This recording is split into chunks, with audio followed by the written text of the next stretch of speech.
and especially powerful was the trip to Terezin, because there were so many musicians that were there at Terezin, and I got the opportunity to play my flute there at a memorial service at Terezin, and I chose to play something written by Gideon Klein, or a portion of a string trio written by Gideon Klein.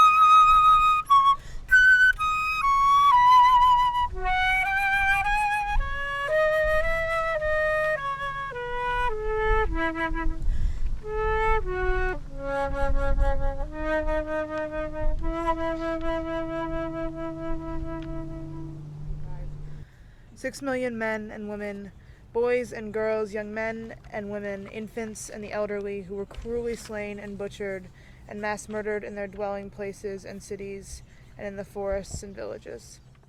For 7 weeks I've lived in here, penned up inside this ghetto, but I have found my people here.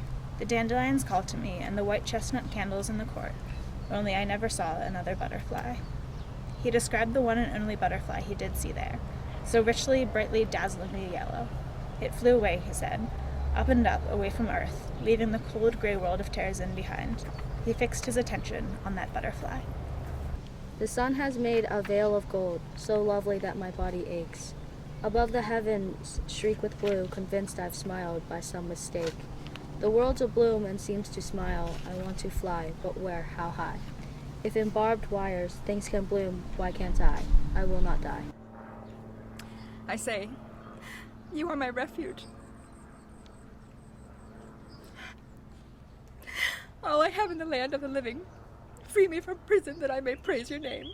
Ghetto or concentration camp, but in Terezin, on alien soil, people sang the Lord's song and humanity's song.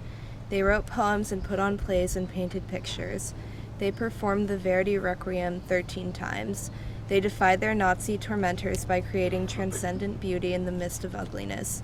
They were hungry, ragged, and terrorized. They were never freed from their prison, but even the children wrote poems and drew pictures. Through their art, the voices of these people survive. By our reading their words today and lighting candles in their memory, we affirm their lives, precious to God, precious to us, through their expressions of courage, hope, and the will to live. So first, welcome to Terezin.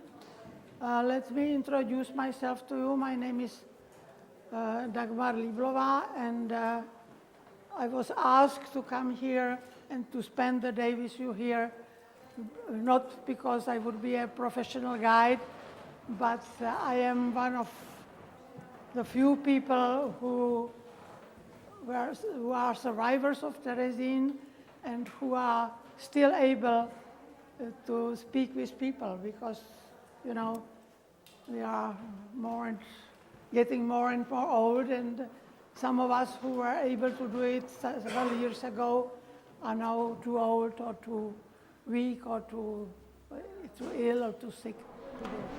So now you have come to Terezin. Terezin, you have heard about it, I hope, on the way here, what it was. And so I don't speak about that.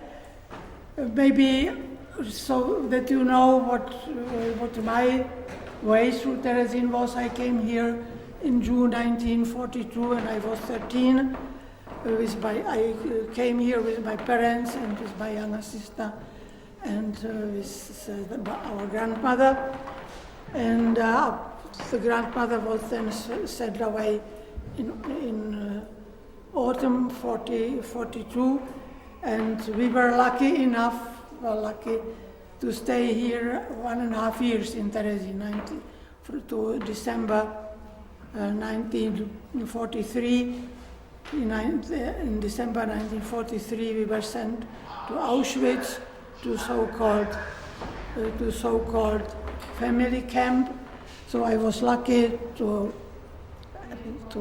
escape the gas chambers of Auschwitz, but my parents and my younger sister were not.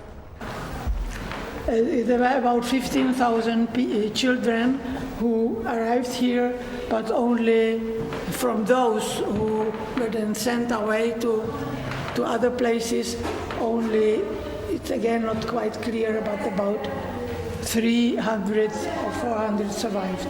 And I am one of those because, as I told you, I came here when I was 13. It was not allowed to leave the barracks because there were still remnants of the former citizens living here, and so we could stay only in the buildings inside the buildings. So we could, for instance, when we arrived here, so my grandmother, my mother, my sister and I came to one barracks and the father to other one, and we couldn't see each other. Education of Jewish children was forbidden. It was forbidden, but of course we learned something. And what was not forbidden was the drawing. And so the children draw pictures. The problem was that there were not enough material, there were not enough paper, not enough pencils, not colors and so on. That in all these houses, which you can see on our way, all was packed with people. Everything was full of people, because in this small space, almost 6,000 people had to live. And it's really, nowadays, especially by a nice day like this one, it's very difficult to imagine that there was nothing, not a corner where you could be alone. Everything was full of people, always. There you see one of the barracks with a small tower. There were people living there. This part of the square was also forbidden because the building at the corner with the gray building with the tower, that was the commander's office. And of course it was for Jews, it was not possible to enter the vicinity of the commander's place. I lived in this building. That was a so-called home for girls. There were about more than 300 girls living there. In each room there were girls of the same age. So I lived in a room which was 4th and 5th window from the right. That was a place where we lived. It was about 4 times 5 or 4 times 4.5 meters, and we were 24 girls living there. I'm much more aware now of, first of all, how intertwined we all are. Jews, Catholics, Christians, no matter what distinction we want to make, we all have a responsibility to both learn from the past and to apply those lessons to make sure that future generations understand how easy it was for this to happen, for the Holocaust to happen.